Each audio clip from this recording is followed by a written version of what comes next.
सबसे पहले मैं ये पूछूंगा कि स्नूकर है, हमने बचपन में देखा कि स्नूकर क्लब्स होते थे मोहल्लों में, गली मोहल्लों में। लेकिन स्नूकर क्लब जब भी जाने की कोशिश करी, या तो अब्बा पकड़ के मारते थे या अम्मा पकड़ती थी या मोहल्ले का कोई बड़ा पकड़ के मारता था कि ये गंदी जगह है, यहाँ गंदे लड़के आते हैं, क्या होता है क्या नहीं होता।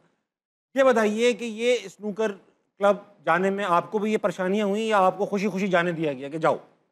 देखिए, काफ़ी टाइम तक तो पता ही नहीं था फैमिली को मैं स्नूकर खेल रहा हूँ और बहुत अच्छे लेवल पे खेल रहा हूँ, तो ये तो पता ही नहीं था।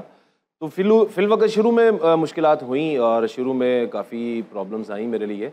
और लेकिन अल्हम्दुलिल्लाह कि मैं जिस एरिया में यानी कि खेल रहा था लोगों प्लेयरों के साथ, तो वो काफ़ी बेहतर था। वहाँ पे हमें बहुत अच्छे सीनियर खिलाड़ी भी थे हमारे पास और बड़ा अच्छा यानी कि माहौल था वहाँ पे। तो इसलिए वहाँ पे इतना ऐसा कुछ कभी महसूस नहीं हुआ ऐसा। लेकिन ये स्नूकर का गेम या क्लब्स जो है वो रात में क्यों खुलते हैं, दिन में क्यों नहीं खेल पाते ये गेम हम लोग? देखिए, बेसिकली दिन में भी खुलते हैं, ऐसा नहीं है दिन में नहीं खुलते, दिन में भी खुलते हैं। लेकिन होता क्या है कि ताबिश भाई, बात ये है कि जो लोग काम करके, कोई जॉब करने वाले, कोई बिजनेस करने वाला, तो फिर वो शाम में फ्री होते हैं। अच्छा आसिफ भाई, आपसे बड़े इंटरेस्टिंग सवालात हैं, मगर एक सवाल जो मैं घर से सोचता हुआ आ रहा था वो ये था कि अभी रिसेंटली अरशद नदीम भाई ने हमें गोल्ड मेडल जितवाया ओलंपिक्स में। आपने देखा कि जब वो वापस आए तो कौम ने उनका कैसा इस्तकबाल किया, हुकूमत ने कैसा इस्तकबाल किया। आपका इस्तकबाल तो हुआ, मगर 3 बार के वर्ल्ड चैंपियन को जिस कदर रिकग्निशन मिलनी चाहिए थी, एक्नॉलेजमेंट मिलनी चाहिए थी, वो क्यों नहीं मिल पाई? क्या ये स्पोर्ट्स छोटा है या ये प्लेटफॉर्म छोटा है जिस पे आप जीत कर आए हैं, या आपको लगता है कि इस पे ध्यान ही नहीं?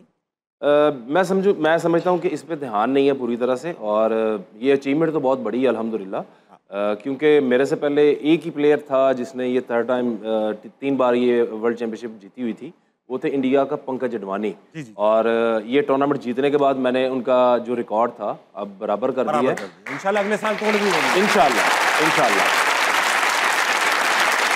बात यह है कि ये अवेयरनेस का चक्कर है और गवर्नमेंट को चाहिए, वैसे अदर जितनी भी स्पोर्ट्स हैं उसमें जब प्लेयर परफॉर्म करके आता है तो मेरा ख्याल है कि उनको जो एक प्रोटोकॉल मिलना चाहिए वो सबको देना चाहिए। ऐसा नहीं कि किसी एक गेम के लिए या किसी एक खिलाड़ी के लिए कर दें, सबके लिए एक जैसा रवैया होना चाहिए। बिल्कुल ठीक बात है आपकी।